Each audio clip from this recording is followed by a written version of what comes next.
In this video I'm going to show you how to do backstitch, which is probably one of the most basic stitches that you would start off with in embroidery. So just to start off, I'm just making a knot at the end of my thread, just with a little tail at the end, just to anchor the thread behind the fabric. So for these videos I'm using a full strand of DMC threads, so this has got six strands in it. So normally I would use 2 or 3, but for the purposes, just for make things a little bit clearer, I'm using a full thick strand. And you can obviously play around and decide what's easier for you. You can decide what kind of effect you want to get with your embroidery. So I'm just going to thread my needle. Just had to lick the end a little bit just to get it through.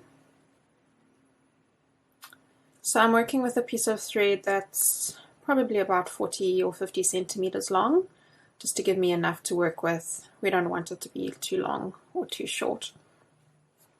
So to start off with backstitch, this is a stitch that we will often use for stems or any sort of straight lines that you want to achieve. So I brought the needle through the fabric, and then I'm going back in to the fabric just a distance ahead. So you can obviously make that distance shorter or longer, just depending on what kind of effect you're wanting to get. And I've pulled through.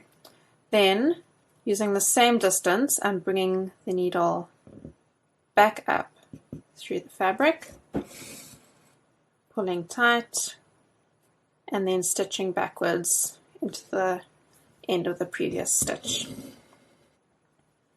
So you can see why it's called backstitch, because you're essentially coming out of the fabric. Oops, lost my needle, and then going back into the fabric, coming out underneath, and then going back into the fabric. So here I've sewn it in a straight line, but you can obviously do it in curves or whatever pattern you need.